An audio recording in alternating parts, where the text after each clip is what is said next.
It all started with a paint can. Well, 347 of them to be exact. But who's counting? Me. I was counting.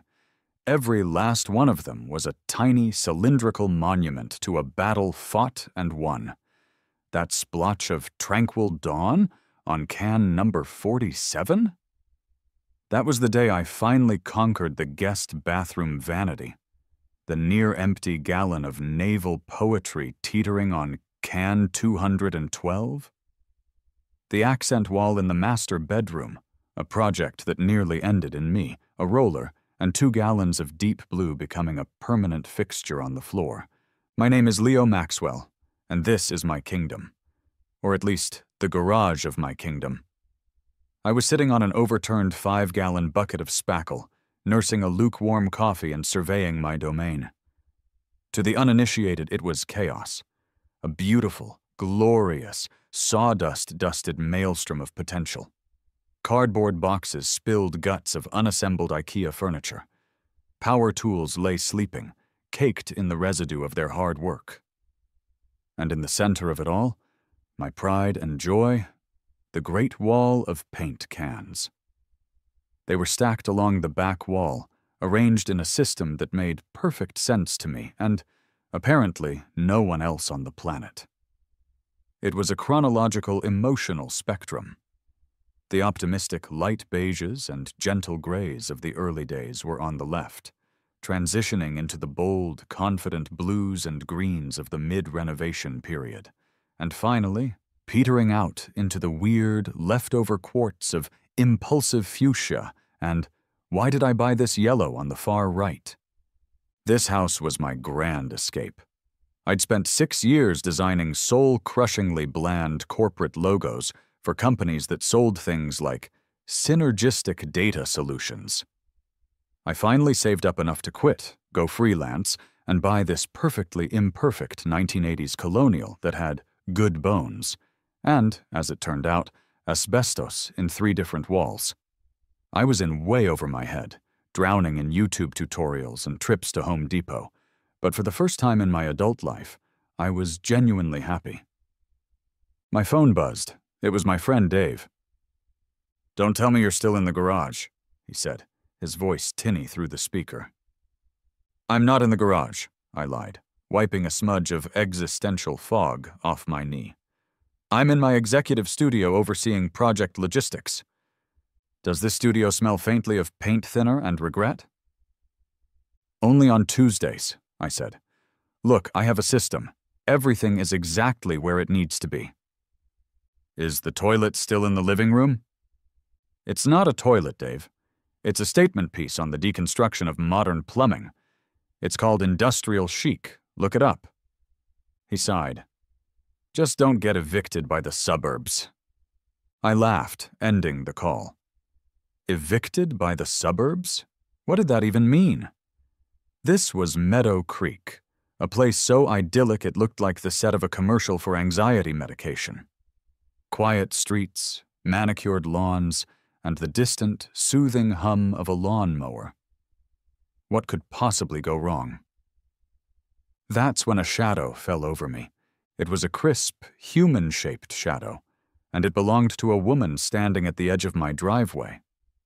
She was maybe in her late 50s, clad in a pastel pink tracksuit that looked both comfortable and vaguely threatening. She wore a tennis visor, despite the complete absence of a tennis court, and held a clipboard to her chest like it was a ballistic shield. The sun glinted off her sensible white sneakers. "Welcome to Meadow Creek," she chirped, her voice a little too loud for the tranquil morning. "We are so thrilled to have some new blood." I scrambled to my feet, wiping my dusty hands on my jeans. "Oh, hey, Leo Maxwell, thanks, just trying to get the place into shape." She took a step closer, her eyes scanning my beautiful, organized chaos. Her smile didn't quite reach them. "I'm Brenda Roth. I'm the head of the Aesthetic and Beautification Committee for the Homeowners Association." Of course she was. The clipboard suddenly made a terrifying amount of sense. My, she said, her gaze landing on the great wall of paint. "That's quite a collection you have there." I puffed out my chest with a ridiculous surge of pride. "Yeah, every one of these cans tells a story." Brenda was not interested in my stories.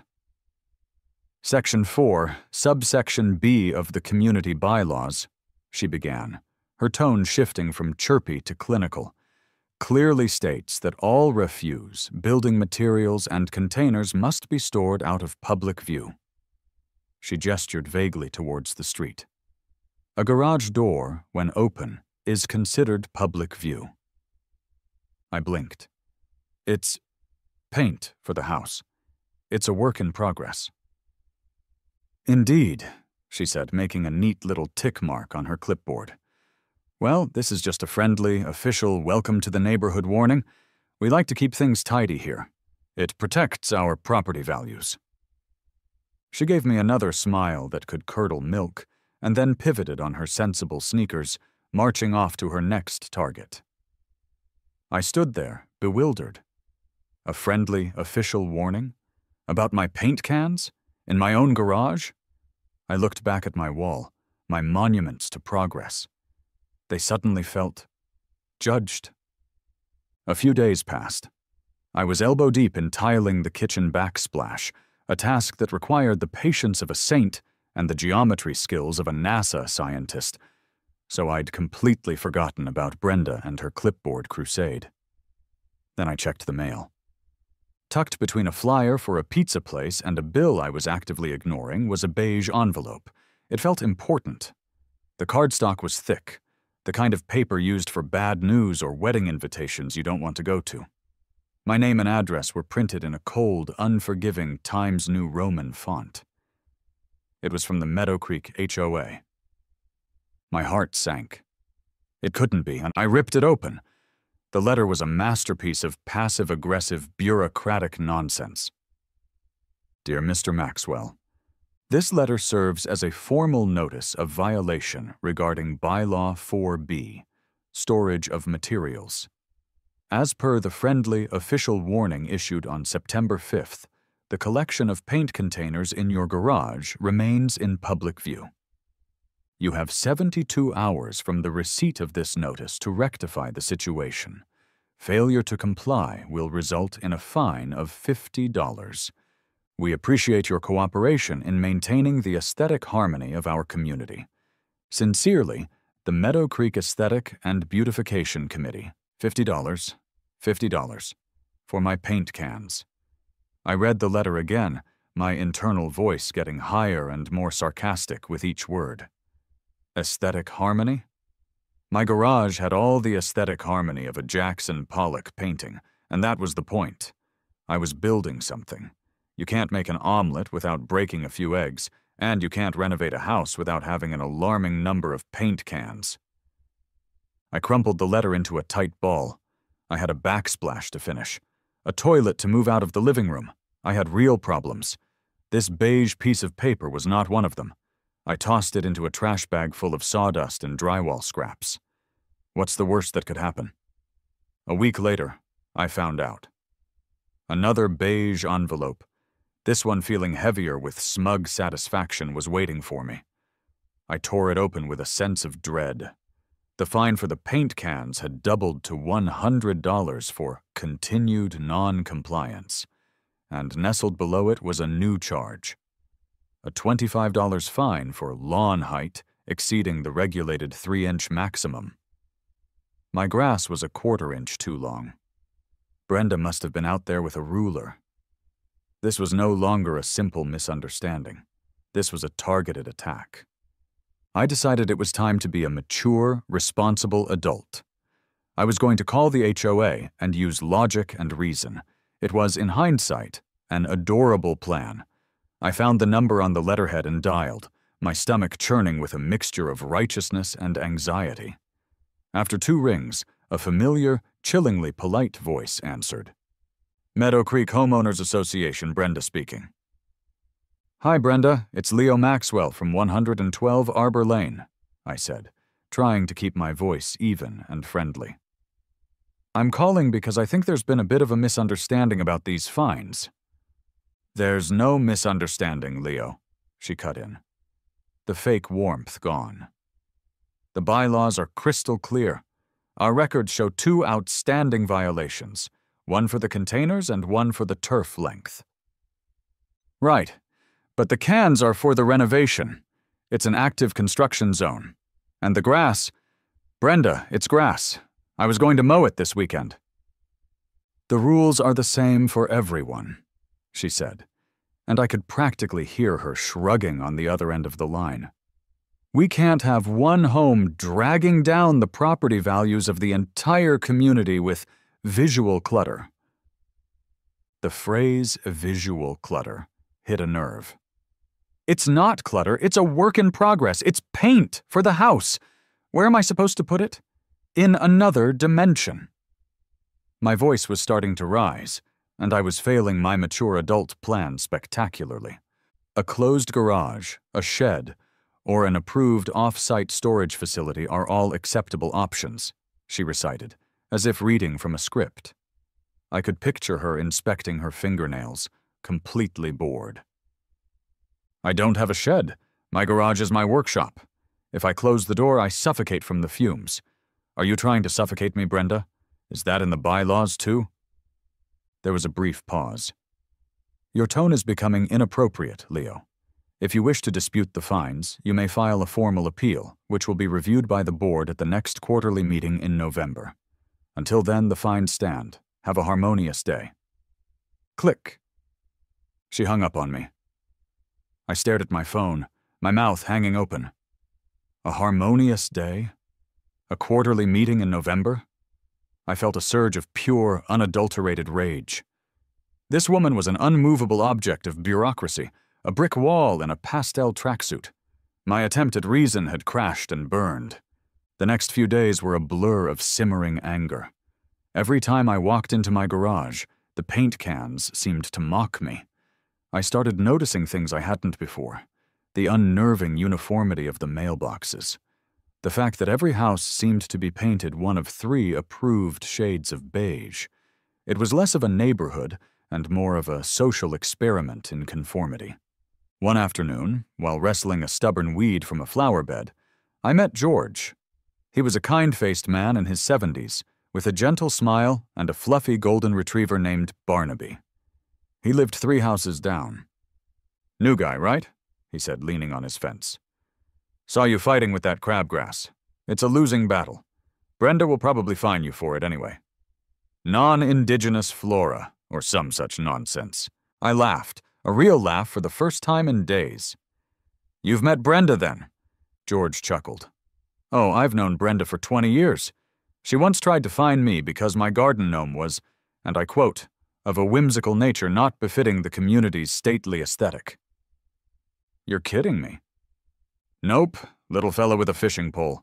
She said he was non-standard. We had a 3-month war over that gnome. My advice? He leaned in conspiratorially. Just move the cans, son. It's not a hill worth dying on. Her husband ran off with a pottery instructor from the community college a few years back, and she's been waging a war on anything that isn't beige or taupe ever since. It's easier to just comply. George meant well.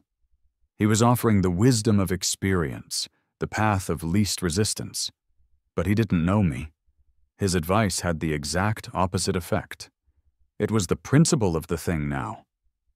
This wasn't just about my paint cans anymore. It was for George's gnome. It was for anyone who ever wanted to paint their door a non-approved color. It was about a man's right to exist in a state of controlled chaos in his own damn garage. My resolve was strengthened 2 days later when a 3rd beige envelope appeared. Another fine. This time for my welcome mat. It was a simple black mat that said, "Hey there." Apparently, this was a violation of the rule prohibiting mats with text-based greetings. I learned, only allowed to have mats with floral or geometric patterns. The fines were now piling up. This wasn't a battle. It was a siege. The breaking point arrived via certified mail, which is never a good sign.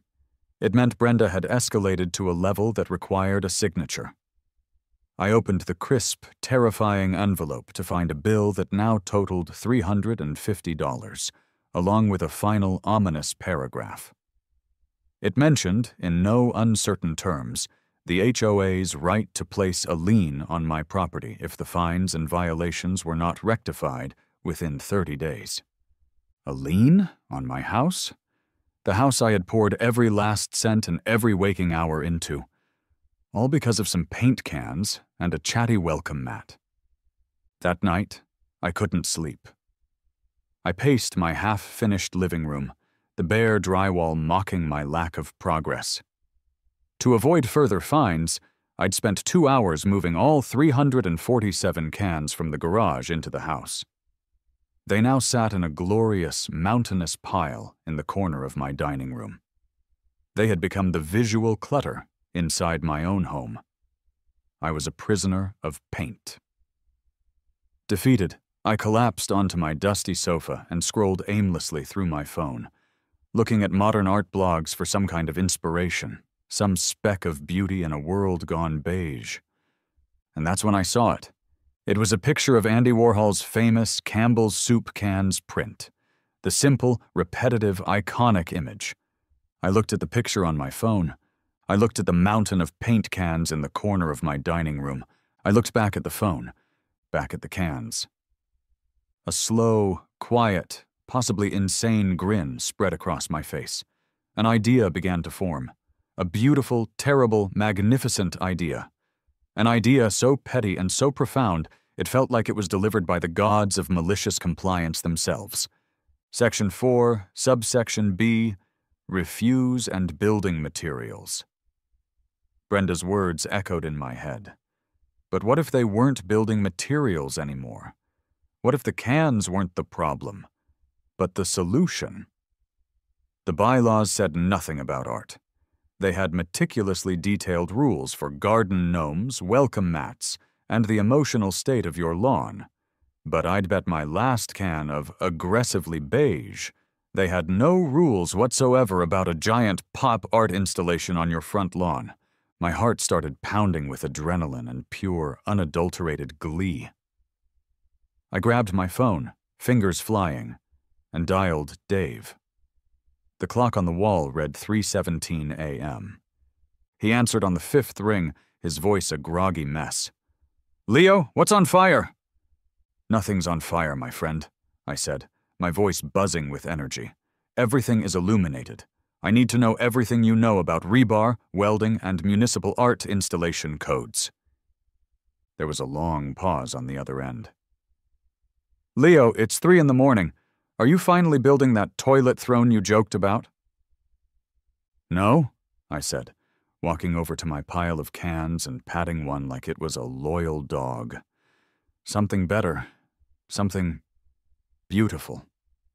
The next morning, fueled by 4 hours of sleep and a dangerous amount of caffeine, I dove headfirst into Operation Chromatic Compliance. My first task was to find someone who could turn my fever dream into a physical reality. This, it turned out, was harder than I thought. The dialogue from my first few phone calls to local construction and welding companies was a masterclass in comedic rejection. "Henderson and Sons Welding. This is Gary." "Hi, Gary. My name is Leo. I have a structural art project I need some help with." "All right. What's it made of? Steel? Aluminum?" "Paint cans." A long, heavy silence. "Paint cans." "Yes, hundreds of them. I want to mount them on a large rebar frame in my yard." "Is this a prank?" Gary asked, his voice flat. "My brother Steve put you up to this, didn't he? Tell him the fishing trip is still on, but he's a jerk." Click. The second call went no better. Artisan Metalworks. "Hi, I'm looking for a quote on a custom metal grid for a large-scale sculpture." "Sounds interesting. What's the medium?" "The medium is, well, it's primarily Sherwin-Williams and Behr." "I'm sorry?" "Paint cans. The sculpture is made of paint cans." "Sir," the woman said, her voice dripping with condescension, This is a fine arts fabrication studio. We work with bronze, not your garbage. Click. I was starting to lose hope. Maybe this was a truly insane idea. I was about to give up and just pay the damn fines when I found a listing on a local forum for Frank's Mobile Welding. No job too weird. It was my last shot. A gravelly voice answered on the first ring. Frank? I took a deep breath. Hi, Frank. My name is Leo. The ad says no job too weird. I'd like to put that to the test. There was a gruff chuckle on the other end. Kid, I once welded a suit of armor for a Chihuahua. Try me. And so I explained my vision. The HOA, the fines, the Warhol-inspired epiphany. When I was done, there was a long pause. I held my breath. 112 Arbor Lane, Frank said finally. Be there in an hour. I gotta see this. An hour later, a battered-looking pickup truck that seemed to be held together by rust and sheer force of will pulled into my driveway. Out stepped Frank. He was a man in his late 60s with a magnificent gray mustache and hands the size of dinner plates. He looked like he'd been forged from the same steel he welded. With him was a young woman in her early 20s with bright pink hair and a tablet tucked under her arm. This is my apprentice, Maria, Frank grunted by way of introduction. She handles the computers. Maria gave me a cheerful wave. And the social media, and making sure he remembers to eat lunch, he gets focused. I led them into my garage, which I had cleared out to serve as the command center. My detailed mock-ups, rendered with all my graphic design prowess, were laid out on a workbench. I launched into my pitch, my voice filled with the passion of a man pushed too far. So it's a commentary on suburban conformity, I explained, pointing at a particularly dramatic rendering. A vibrant explosion of color in a sea of beige. The cans are a metaphor for untapped potential, for the creativity trapped inside these identical houses. Frank stared at the designs, stroking his mustache. He looked at me, then at Maria, then back at me. He was silent for a full minute. So, let me get this straight, he said, his voice a low rumble. You want me to weld a big metal grid to hold up your trash so you can stick it to your annoying neighbor? I deflated slightly. Well, when you put it like that. I think it's brilliant, Maria cut in, her eyes wide as she zoomed in on the designs on her tablet. It's like Banksy meets Home Depot. It's got a real message, and it's totally viral-worthy. Frank looked at Maria, then back at my designs. A slow grin spread across his face. All right, kid, I'm in. It's the weirdest damn thing I've been asked to build all year, and I like a challenge. He looked at me, a glint in his eye. Cash or card? Operation Chromatic Compliance had its crew. The next week was a whirlwind of clandestine activity. We worked mostly at night, my garage illuminated by the harsh glare of work lights, the air thick with the smell of ozone from Frank's welder. Our work was hidden from the street by a series of enormous, ugly tarps that probably violated at least 7 new HOA bylaws. It was a race against time. The construction phase was a comedy of errors and triumphs. Frank, a man of physics and practicality, argued with me endlessly about the engineering of it all. You can't put that many cans on the top row, kid, he'd grumble, pointing at my blueprint with a thick finger. The wind shear on this thing. A good gust, and you'll be launching Whispering Dolphin into Brenda's prize-winning petunias. That's on you. We compromised with extra cross-bracing. While Frank welded the massive 10 by 15-foot rebar frame, my job was the artistic direction. I spent hours sorting the 347 cans. I cleaned every single one, polishing them until they shone. I arranged them on the floor of my garage, meticulously laying them out by color and shade. I'd decided against a literal image. That was too easy. Instead, I opted for something more abstractly aggressive. A giant, pixelated, winking smiley face. The kind you use in a text message to let someone know you're being deeply, deeply sarcastic. The color palette was a chaotic explosion. A Pollock-esque riot of every shade I'd used in the house. It was cheerful and utterly obnoxious. Our nocturnal activities didn't go completely unnoticed. One night, around 11 p.m., we saw the beam of a powerful flashlight cutting across my lawn. It was Brenda, on patrol. "Kill the lights," I hissed. The three of us froze mid-action, plunging the garage into darkness. We crouched behind the half-finished sculpture like soldiers in a foxhole. We could hear the soft crunch of her sneakers on the driveway. The flashlight beam swept across the tarp, pausing for a terrifying moment. I held my breath. After what felt like an eternity, she moved on. We waited another 5 minutes before daring to turn the lights back on. George, my gnome-loving neighbor, was our silent ally. He'd occasionally watch our progress from his living room window. One evening, he saw me struggling to move a heavy section of the frame and simply appeared at my side, helping me lift it without a word. He just gave me a slow, approving nod and melted back into the night. Mariah was the logistics genius. "If you're going to make a statement," she said seriously, looking up from her tablet, "it needs to be visible 24/7."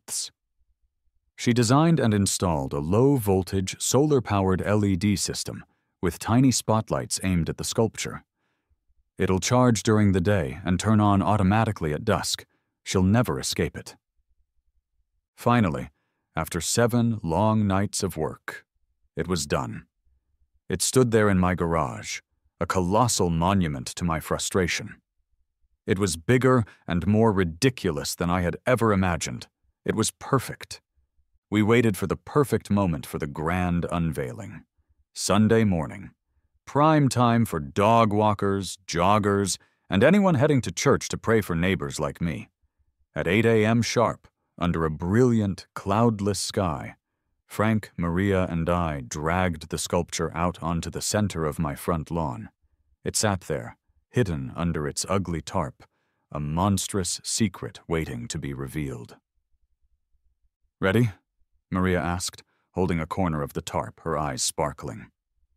"Ready," I said, my heart hammering in my chest. With a dramatic flourish that would have made a stage magician proud, we pulled the tarp away. It stood there, gleaming in the morning sun.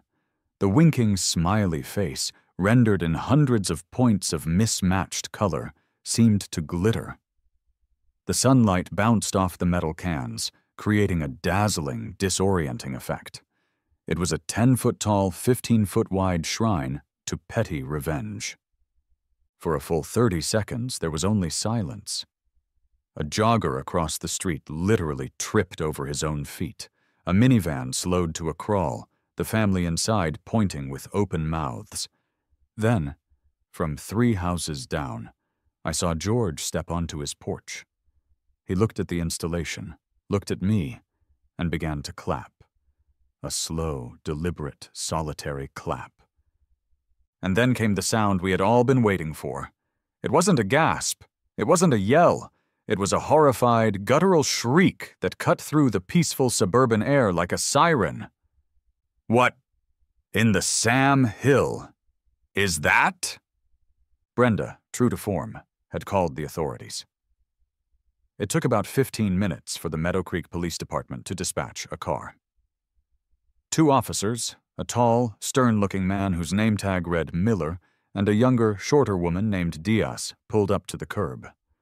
They got out of the car with the weary resignation of people who knew they were about to mediate something profoundly stupid. Brenda was already on the sidewalk, vibrating with rage and clutching her phone like she was live-streaming the apocalypse. He's blighted my view," she sputtered as the officers approached, pointing a trembling finger at my masterpiece. This is a public nuisance. It's junk. He's piled his junk on his lawn to mock me. I had prepared for this moment. I walked calmly down my driveway, holding a single sheet of paper I'd printed out that morning. I was dressed in a black turtleneck, leaning into my new role. "Officers," I said, my voice a serene oasis in Brenda's hurricane of fury. "Good morning. There seems to be a misunderstanding. This is not junk." I handed Officer Diaz the paper. "This is Chromatic Compliance, a postmodern pop art installation exploring the duality of creativity and conformity within the suburban landscape." Officer Diaz took the paper and began to read my ridiculously pretentious artist's statement. I saw her lips twitch, fighting a smile. Officer Miller, meanwhile, was staring at the sculpture. He looked at the winking face, then at me, then at the sputtering Brenda. He leaned over to his partner, trying to whisper, but I heard him clearly. I did not have postmodern pop art on my Sunday morning bingo card. Brenda was having none of it. She shoved her leather-bound copy of the HOA bylaws into Officer Miller's hands. "Page 57, Section 9, Regulation of Lawn Ornaments. This is a clear violation." Officer Miller patiently flipped through the book. He scanned the page, then looked up, his face an impassive mask. "Ma'am, I've reviewed your bylaws. There are regulations here for fences, sheds, lawn flamingos, and fountains. But there's nothing in here about art installations over 5 feet tall, composed of recycled household material." He handed the book back to her. "As far as I can tell, he hasn't broken any city ordinances or state laws. This is an HOA matter, not a police matter." Brenda's face went through several shades of red. "But it's hideous!" "That's a matter of taste, ma'am," Officer Diaz said, handing me back my artist's statement with a subtle wink. "Not a matter of law." They tipped their hats, got back in their car, and drove away, leaving me on my lawn with my sculpture and a speechless, apoplectic Brenda. It was the sweetest victory I had ever tasted. The battle, however, had just gone public. Maria, a true warrior of the digital age, had been documenting everything. While the cops were there, she had posted a series of high-quality photos and a short, dramatic video of the unveiling to the official Meadow Creek Community Facebook page, along with the title, "Local Man Protests HOA Tyranny with Maliciously Compliant Art." It blew up. Within an hour, my quiet suburban street was no longer quiet. Cars were driving by slowly, the occupants taking pictures with their phones. By noon, a van from a local news channel had pulled up. A reporter with impossibly perfect hair and a microphone approached me, her cameraman in tow. "Sir, can you tell us what this is all about?" she asked. I was ready. I delivered my lines with a straight face, a twinkle in my eye, and my most thoughtful artist expression. I spoke of bureaucratic overreach and the importance of creative expression. I never once mentioned Brenda by name, which I knew would infuriate her even more. I just referred to certain rigid aesthetic standards that stifle individuality. That night, I was on the 10 o'clock news. The headline read, "Can-Do Attitude. Local homeowner turns HOA dispute into lawn art." My phone exploded with messages from friends, old colleagues, and even distant relatives who had seen the story. Dave called, laughing so hard he could barely speak. "You did it," he wheezed. "You actually did it, you magnificent lunatic." The installation, which I had officially named The Wink, split the neighborhood in two. The Facebook page became a war zone. "This is an eyesore. My kids are scared of it. Think of the property values," one comment read, clearly posted by one of Brenda's allies. It was immediately followed by a flood of supportive replies. "Brenda tried to fine my husband for having the wrong kind of bird feeder.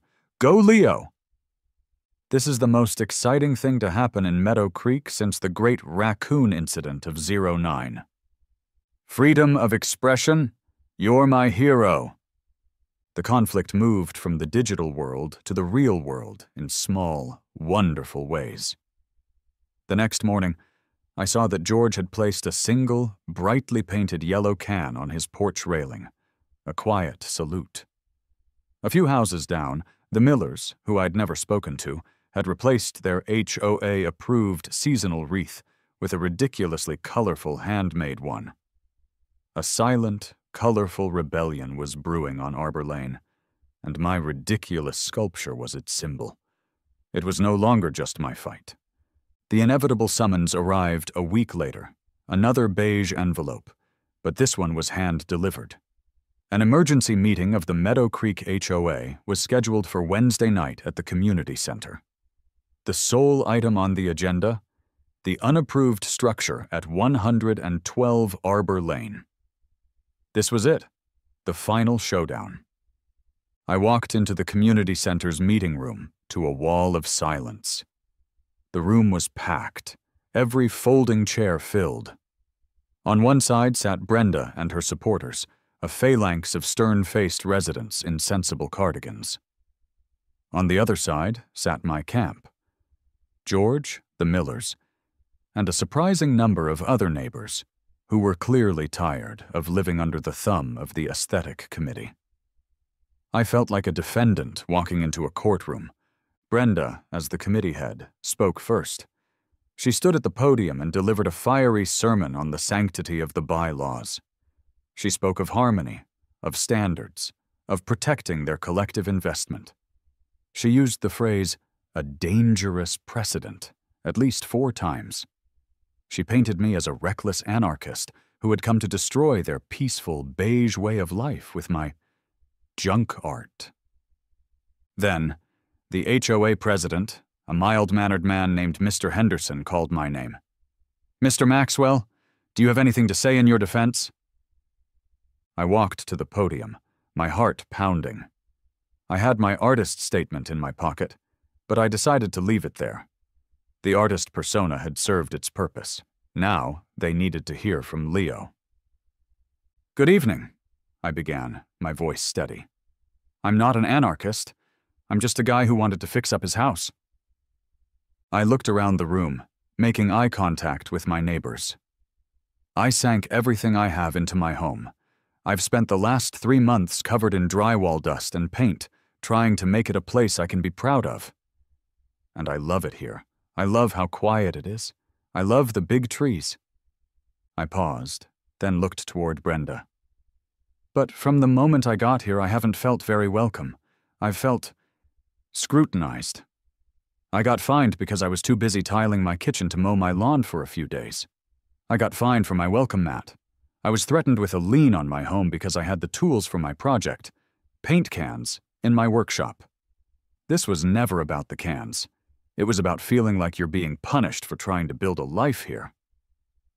"The rules," I said, my voice rising with conviction, "should be there to build a community, not a prison of taupe." A murmur went through the room. I had struck a chord. Before Brenda could launch a rebuttal, George stood up, his voice clear and strong. "Mr. President," he said, addressing Mr. Henderson, "I've lived in this community for 35 years. I remember when we started this HOA to make sure the swimming pool was clean and the roads were safe. It wasn't meant to be a weapon for harassing new neighbors." He looked directly at Brenda. "I believe the Aesthetic and Beautification Committee has lost its way. I would like to make a motion, a vote of no confidence in the current committee head." The room erupted. Brenda was aghast. The president, looking flustered, called for order. After a moment of chaotic debate, he called for a vote by a show of hands. I watched, breathless, as hands went up all around the room. It was overwhelmingly clear. Brenda was out. The reign of beige was over. In the aftermath, a new, far more reasonable committee was formed, with George reluctantly accepting the role of interim head. Their first order of business was to address the wink. We reached a compromise. The installation could stay up for 1 month to be treated as a temporary public art exhibit. After that, I would dismantle it and, as my garage was now fully organized, properly store my materials. All of my fines were rescinded. A month later, my front lawn was empty again, save for a few patches of grass that were still recovering. My house, however, was full. I was hosting a backyard BBQ to celebrate the finished renovation. Frank and Maria were there, laughing with George. The Millers brought a potato salad. Dave was manning the grill, proudly wearing a t-shirt Maria had made him that said, "I'm with the artist." The house was done, the air was warm, and the neighborhood felt different. It was lighter, more colorful.